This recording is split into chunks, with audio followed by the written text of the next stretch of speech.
আমরা আজকে ঝালকাঠির নলছিটি উপজেলার দপ্তব্য ইউনিয়নের কয়ায় একটি উঠান বৈঠকে আমরা উপস্থিত হয়েছি। আজকের এই উঠান বৈঠকের সম্মানিত সভাপতি আমাদের মাঝে উপস্থিত আছেন নলছিটি উপজেলা বিএনপির কারা নির্যাতিত নেতা সংগ্রামী সাধারণ সম্পাদক জনাব সেলিম গাজী। আমাদের মাঝে উপস্থিত আছেন নলছিটি উপজেলা বিএনপির সিনিয়র সহসভাপতি জনাব জুলফিকার বিশ্বাস। উপস্থিত আছেন বিপ্লবী সাংগঠনিক সম্পাদক জনাব মাসুম শরীফ, আর এক বিপ্লবী সাংগঠনিক সম্পাদক জনাব মঈন সর্দার। উপস্থিত আছেন নলছিটি উপজেলা বিএনপি বিভিন্ন শীর্ষ পর্যায়ের নেতৃবৃন্দ, নলছিটি উপজেলার বিভিন্ন অঙ্গ সহযোগী সংগঠনের সংগ্রামী সভাপতি সাধারণ সম্পাদক সহ শীর্ষ পর্যায়ের নেতৃবৃন্দ, এবং আমার সাথে আপনাদের মধ্যে উপস্থিত হয়েছেন ঝালকাঠি জেলা বিএনপি, ঝালকাঠি উপজেলা বিএনপি এবং জেলার অঙ্গ সহযোগী সংগঠনের শীর্ষ পর্যায়ের নেতৃবৃন্দ হিসাবে উপস্থিত আছেন এবং বিশেষভাবে আমার সম্মুখে উপস্থিত আছেন এই প্রিয় ভাই ও বোনেরা।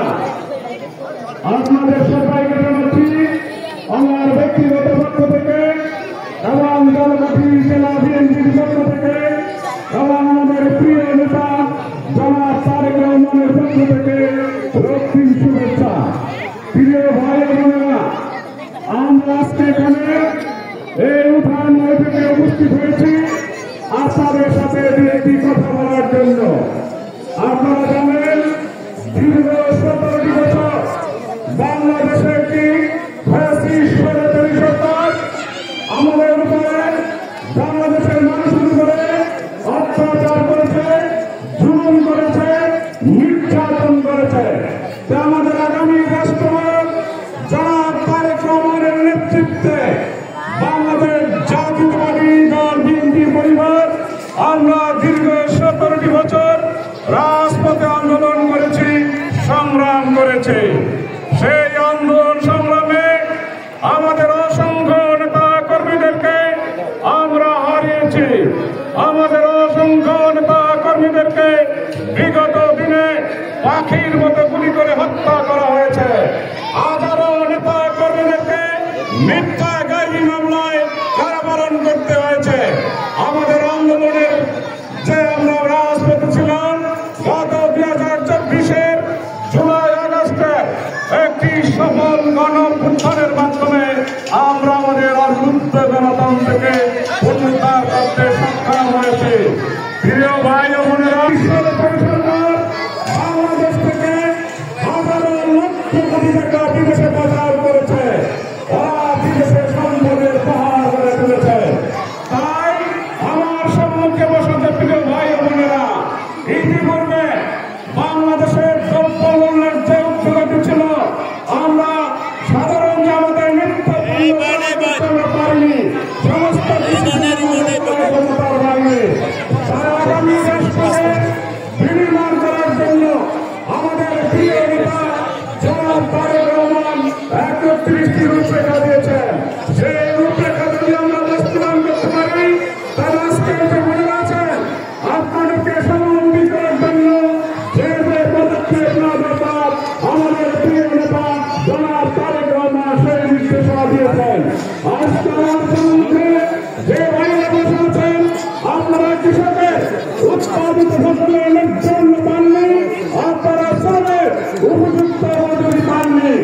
যাতে করে আগামীতে আপনাদের উৎপাদিত ফসলের ন্যায্য পান, যাতে করে আপনাদের শ্রমের সঠিক মজুরি পান।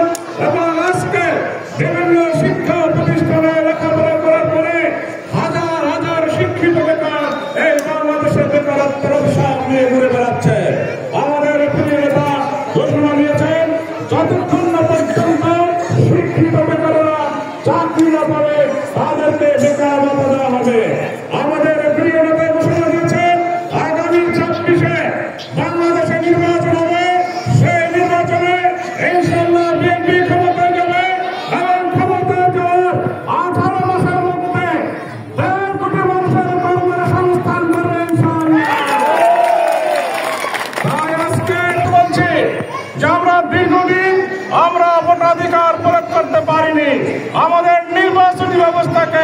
ধ্বংস করে দেওয়া হয়েছিল।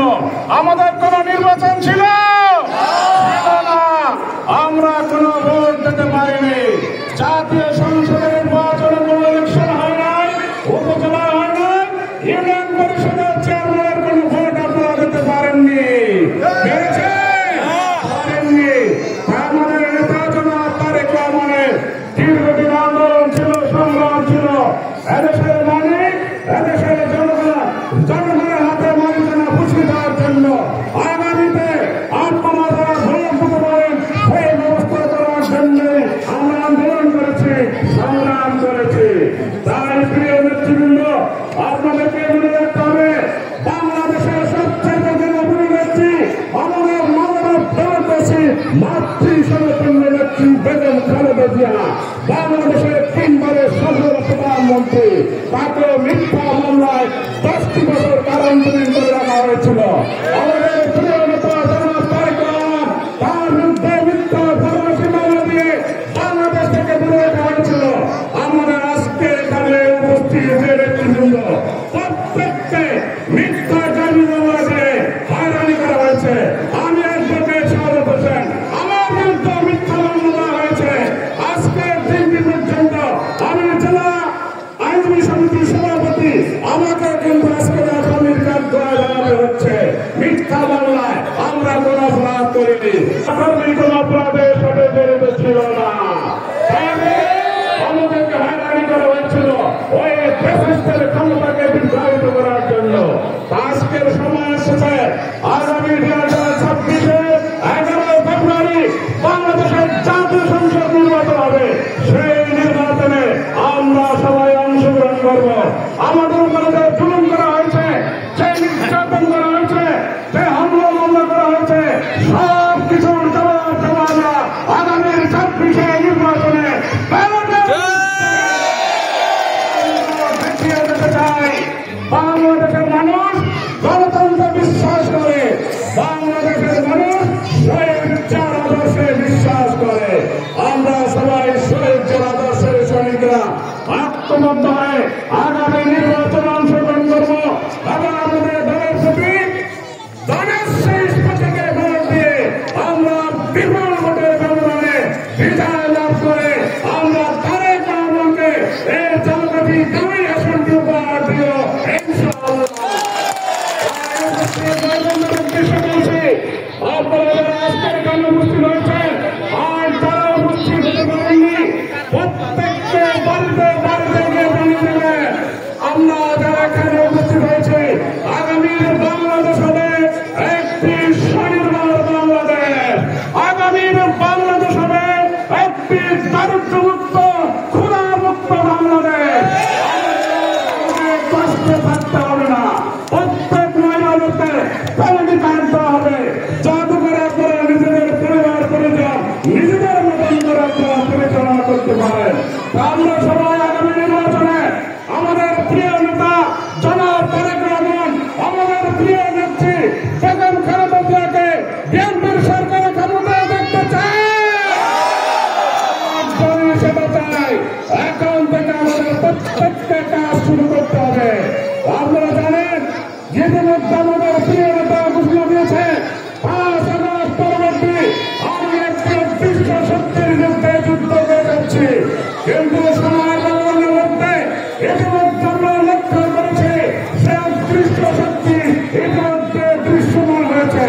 তাই তিনি মানব দৃশ্য বলছি, আপনারা সবাই সতর্ক থাকবেন, কোন রকমের বিভ্রান্ত হবেন না। বিভিন্ন রকমের লোকজন এসে আপনাদেরকে বিভিন্ন রকমের ভুল বোঝানোর চেষ্টা করলে আপনারা কোন রকমের প্রতারিত হবেন না। আমাদের প্রিয় মাতৃভূমি বাংলাদেশ, এই বাংলাদেশের স্বাধীনতা সার্বভৌমত্বকে রক্ষা করার জন্য আমাদের প্রিয় নেতা জনাব তারেক রহমান, আমাদের প্রিয় নেত্রী বেগম খালেদা জিয়া যেভাবে কাজ করেছেন, তাদের উপর অত্যাচার হয়েছে, নির্যাতন হয়েছে, আপোষ করেননি। আপোষ করতেন তাহলে তাকে ওই অন্তরের কারাগারে অন্তরীণ থাকতে হতো না। যদি তারা এই ফ্যাসিলিটির সাথে আপোষ করতেন তাহলে তারেক রহমানকে 17টি বছর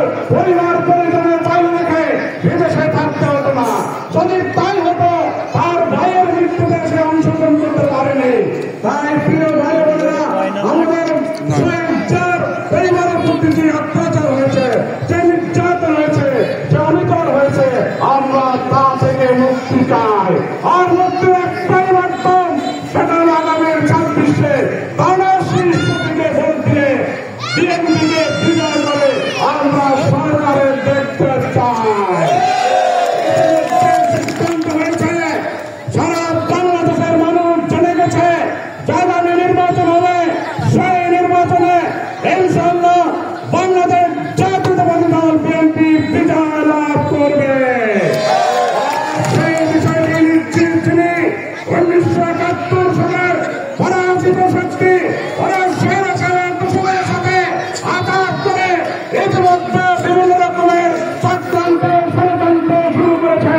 ওরা নির্বাচনকে বানচাল করার জন্য, ওরা নির্বাচনকে মন্ডল করার জন্য ইতিমধ্যে একটি ঘোষণা করেছে যে পেয়ার পদ্ধতি ছাড়া বাংলাদেশে নির্বাচন হতে দেবে না।